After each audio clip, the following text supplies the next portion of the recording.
नमस्कार। 22 के महासमर में आपका स्वागत है। मैं हूं आपके साथ शुभम त्रिपाठी और महासमर में बात 3 कृषि कानूनों को लेकर मचे सियासी घमासान की।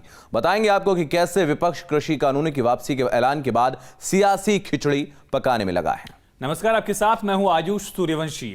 आपको बताएंगे कैसे कानून को वापस लेने की घोषणा की गई तो दूसरे कानून के विरोध में कुछ लोग उठ खड़े हुए हैं। लेकिन शुरुआत करेंगे कृषि कानून पर सियासी महाभारत से।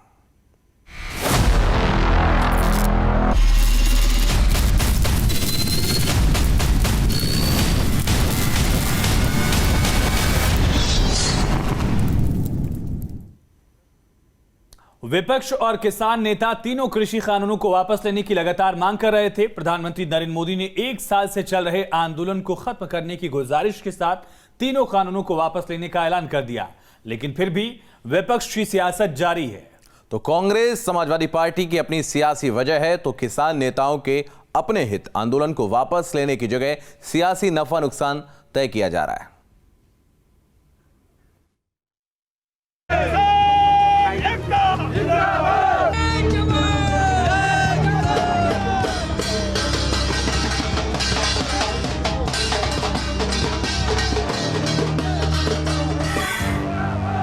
तीन कृषि कानूनों की वापसी पर किसानों में जश्न है तो देश में सियासत है कि थमने का नाम नहीं ले रही। लोकतंत्र के सम्मान और किसान हित में पीएम मोदी ने तीनों कृषि कानूनों को वापस लेने का ऐलान किया। पीएम ने किसानों से गुजारिश की कि वो दिल्ली की दहलीज से घर को लौट जाएं, परिवार के साथ रहें और खेतों में वक्त बिताएं।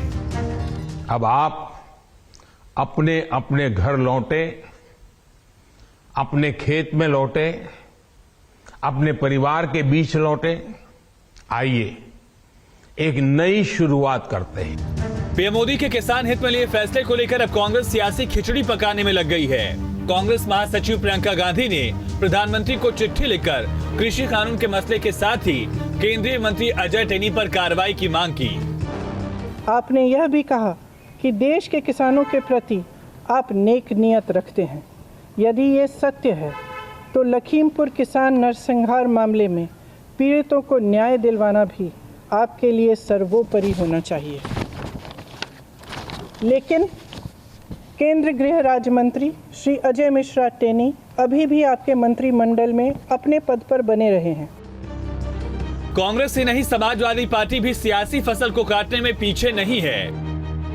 जब तक सदन से वापस नहीं हो जाता और न्यूनतम समर्थन मूल्य पर जब तक कानून नहीं बन जाता, समाजवादी पार्टी किसानों की लड़ाई लड़ती रहेगी। अखिलेश के साथी और समाजवादी पार्टी से गठबंधन को लेकर गुड़ाभाग में लगी जयंत चौधरी ने भी कृषि कानूनों की वापसी को लेकर बयान दिया। देखिए, ये तो उनके पैतरे हैं, प्रचार है, दुष्प्रचार है। पहले चोट पहुंचाओगे, फिर मरहम लगाओगे और कहो देखो हमने कितना बढ़िया काम कर दिया। चित भी मेरी, पट भी मेरी। कल शाम तक तो लोग कह रहे थे कि कानून से किसान को लाभ होना है, और कल आप देखेंगे तो वही लोग जाएंगे और कहेंगे देखो मोदी ने कितना बढ़िया काम कर दिया, कानून रद्द कर दिए। तो दोनों तरीके से आप नहीं जीत पाओगे। ऐसे में जब सियासी खिचड़ी पक रही है तो किसान नेता राकेश टिकैत ने भी बॉर्डर पर टिके रहने का ऐलान कर दिया है। एमएसपी का एक बड़ा सवाल रहेगा। जो ये 3 कानून आए इस पे बातचीत रहेगी, और सीड बिल है, पोल्यूशन वाला है, मुकदमे हैं, तो ये सारी चीजें होगी। और मीटिंग तो सरकारों के साथ में होनी चाहिए ना जी। सरकार बातचीत कर रही है या नहीं कर रही। विपक्ष की सियासत पर सरकार और बीजेपी की नजर भी है। कृषि कानूनों को लेकर हो रही सियासत पर कैबिनेट मंत्री सिद्धार्थनाथ सिंह ने पलटवार किया। जब प्रधानमंत्री ने स्वयं आके कहा है कि हम इसको वापस ले रहे हैं, तो आप फिर उसको राजनीतिक मोड़ देते हुए भ्रमित करने का प्रयास कर रहे हैं। तो ये आपकी नीति है, क्योंकि वोट बैंक आप देख रहे हो, हम नहीं देख रहे हैं। हम किसानों का हित देख रहे हैं। हमने पहले भी हित देखा। हाँ, हमसे वो जो समझौता होता है या नेगोशिएशन होता है, उनको समझाने का प्रयास, वहां कुछ कमी रहेगी। जहां एक तरफ सरकार किसान हित और लोकतंत्र की मर्यादा में काम कर रही है, तो विपक्ष मर्यादाओं के पार सियासी नफा नुकसान के जोड़ तोड़ में लगा है। ऐसे में आंदोलन को लेकर आखिरी फैसला संयुक्त मोर्चा पर है। Team news state.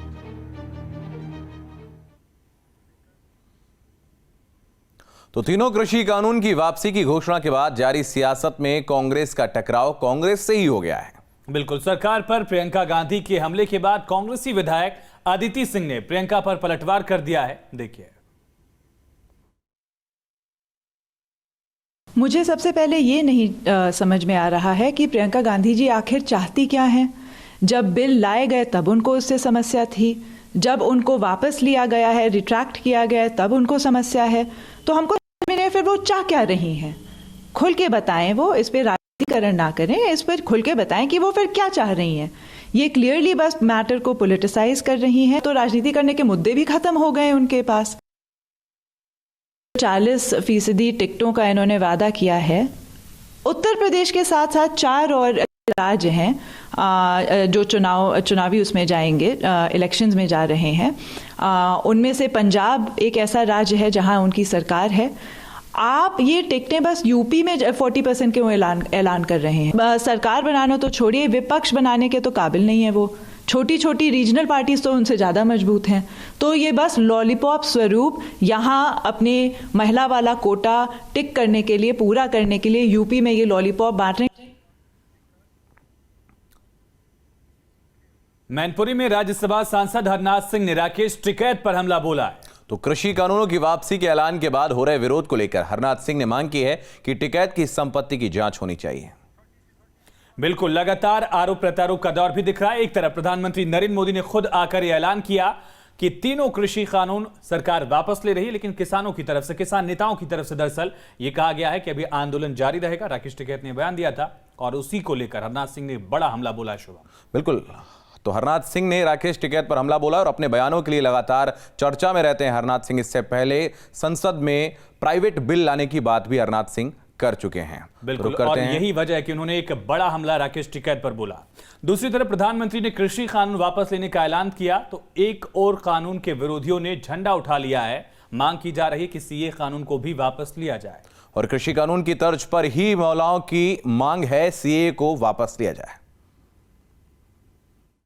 कि जिस तरीके से कृषि कानून वापस हुए हैं, इसी तरीके से सीएए, एनआरसी का मुद्दा भी ख़त्म होना चाहिए, इनको भी रद्द कर देना चाहिए। क्योंकि मैं यही कहूँगा कि हमारे मुल्क की जो खुफिया एजेंसी बड़ी मजबूत है और वो जानती है कि बाहर के लोग कौन हैं और अंदरूनी लोग कौन हैं। तो चंद लोगों की वजह से पूरे मुल्क के मुसलमानों को परेशान न किया जाए।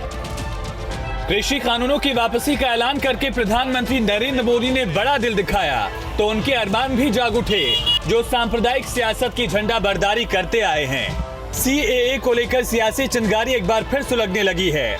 कृषि कानूनों से जोड़ते हुए सीएए को भी वापस लेने की मांग उठती दिख रही है। जमीयत उलेमा हिंद ने केंद्र सरकार से सीए कानून को वापस लेने की मांग की है।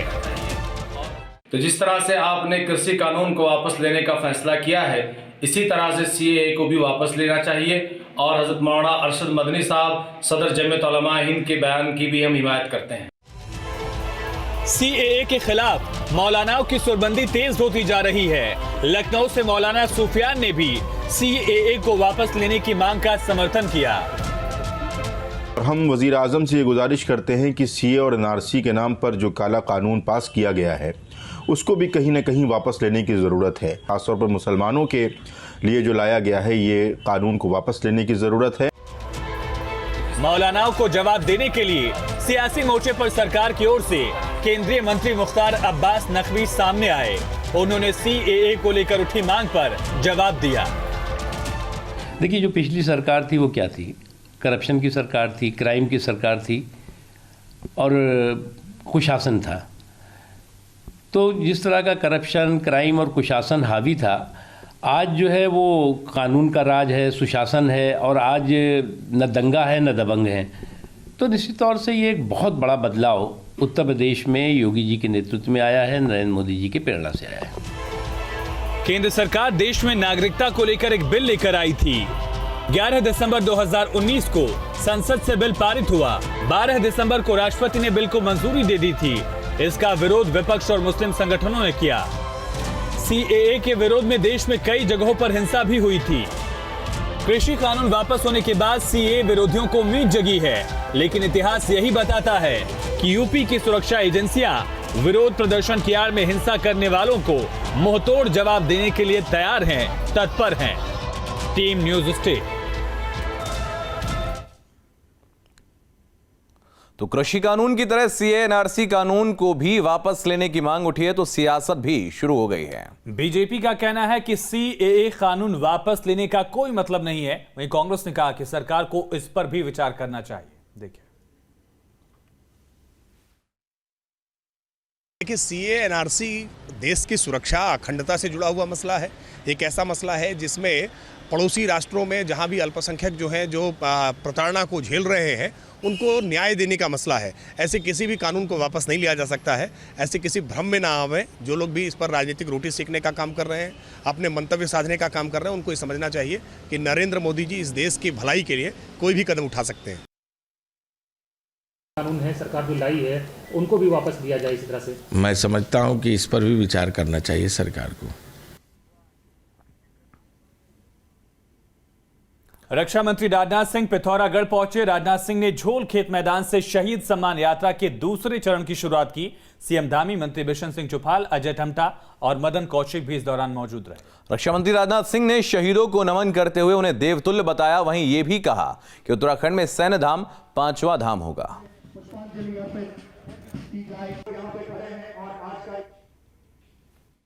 जहां तक प्रश्न है, यह देवभूमि भी है, तपोभूमि भी है, वीर भूमि भी है। और मुझे बतलाया गया है कि यहां पर अब सैन्य धाम बनेगा। मैं जानता हूं कि यहां पर 4 धाम हैं: गंगोत्री धाम, यमुनोत्री धाम, केदार धाम और बद्री धाम। ये 4 धाम हैं।